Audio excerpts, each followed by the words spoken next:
បាទសួស្តីបងប្អូនទាំងគ្នាថ្ងៃនេះយើងចាប់ផ្ដើមលំហាត់គំរូយើងបន្តទៅទៀតអញ្ចឹងចំពោះលំហាត់ limit ថ្ងៃនេះគឺយើងលើកយកតម្រងមួយគឺមួយដកកោសណាបាទអញ្ចឹងមួយដកកោសនេះគឺអ្នកនរគ្នាដើម្បីកណនាវាបានគឺយើងត្រូវប្រើរូបមន្តបាទរូបមន្តមួយនេះណាបាទមួយដកកោស ax ឬកោស a រូបមន្តវាគឺស្មើជាមួយនឹង2ដង sin ការ៉េ a លើ2ណាបាទអញ្ចឹងបើអ្នកនរគ្នាចំនួនលេខ0ចូលទៅក្នុងតម្លៃកោស0គឺស្មើ1ដក1 0អញ្ចឹងភាគយក0ភាគបែងក៏0ដែរណាអញ្ចឹងមុនដំបូងអ្នកនាងប្រើរូបមន្តនឹងមកបាទអញ្ចឹងខ្ញុំចាប់ដើមដែរណាអញ្ចឹងរូបមន្តវាគឺចេញ2ដង sin ការ៉េបាទនៃមុំ 2x ហ្នឹងគឺយើងចែកនឹង2បាទខាងក្រោមគឺ x sin នៃមុំ 3x ដដែលណាបាទអញ្ចឹងកន្លែងនេះអ្នកនរគ្នាសង្កេតឃើញថាភាគយកយើងគឺដឺការ៉េទី2ណាអញ្ចឹងភាគបែកយើងក៏ត្រូវដឺការ៉េទី2ដែរអញ្ចឹងពេលហ្នឹងគឺអ្នកនរគ្នាត្រូវចែកនឹង x ការ៉េណាបាទដឺការ៉េទីប្រហែលយើងចែកនឹងប៉ុណ្ណឹង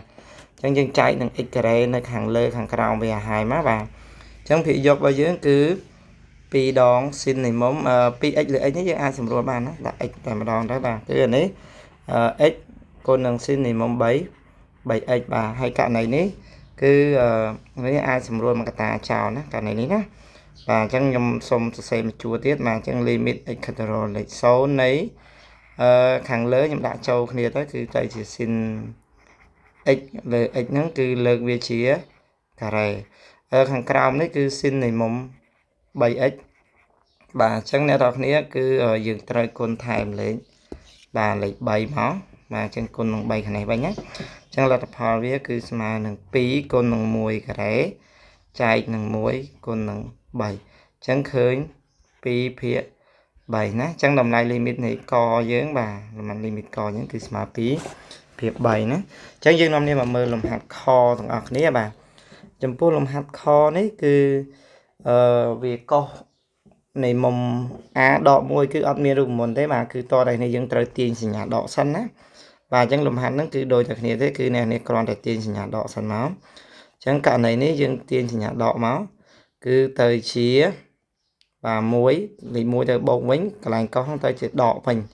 បាទ 5x អញ្ចឹងកន្លែងនេះទៅជា2ដដែលទេបាទ2តង់ការ៉េ3x រូបមន្តខាងលើបាទរូបមន្តខាងលើយើងអាចសរសេរបានទៅជា2ដងបាទគឺទៅជាដក2ដង sin ការ៉េនៃមុំបាទ 5x លើ2ណាបាទយកមុំហ្នឹងចែកនឹង2យើងប្រើរូបមន្តខាងលើណាខាងក្រោមគឺដដែលបាទគឺ2តង់ការ៉េ 3x ចំពោះភាគយកដឺការ៉េទី2ភាគបែងដឺការ៉េទី2ណាអញ្ចឹងយើងចែកនឹង x ការ៉េឲ្យតែដឺការ៉េទីប៉ុន្មានចែកនឹងឲ្យលេខ2ខាងមុខនេះគឺអ្នកនេះនាំគ្នាសម្រួលបាទអញ្ចឹងយើងសម្រួលមកគឺ limit x ខិតទៅរក0នៃ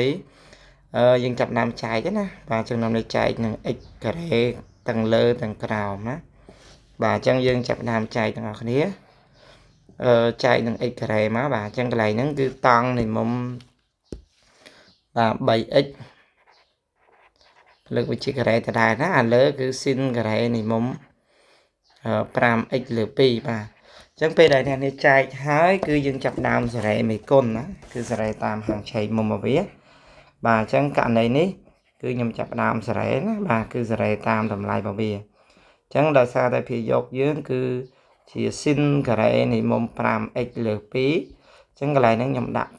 5បាទលើ 2x តែម្ដងអញ្ចឹងពេលហ្នឹងគឺយើងត្រូវគុណនឹង25លើកវាជាការ៉េណាអញ្ចឹង25លើ4ដូចគ្នាដែរតង់នៅភាគបែកនេះគឺតង់ការ៉េ 3x មុំរបស់យើងគឺជា 3x អញ្ចឹងយើងដាក់ 3x លើកវាជាការ៉េត្រូវគុណនឹង9ព្រោះ3ការ៉េណាបាទអញ្ចឹងករណីនេះគឺយើងអាចសរសេរបានទៅជាបាទតម្លៃខាងមុខនេះគឺ1ណាបាទ1ការ៉េ1គុណនឹង25ចែកជាមួយនឹង4បាទហើយខាងក្រោមនេះគឺ1ការ៉េគុណនឹង9អញ្ចឹងចម្លើយយើងឃើញ25លើ4អ្នកនេះគុណចម្រាស់គឺ1លើ9បាទអញ្ចឹងឃើញ25លើ36ណាយើងសម្រួលបានទេបាទនេះគឺជាតម្លៃ limit នៃសំណួរខបាទអញ្ចឹងបន្ទាប់ពីអ្នកនរគ្នាមើលលំហាត់គំរូកខរួចកិច្ចការអនុវត្តយើងគឺមានចំនួន4ខ្ទង់ណាបាទអញ្ចឹងសង្ឃឹមថាអ្នកនរគ្នាធ្វើឲ្យបានគ្រប់គ្នាណា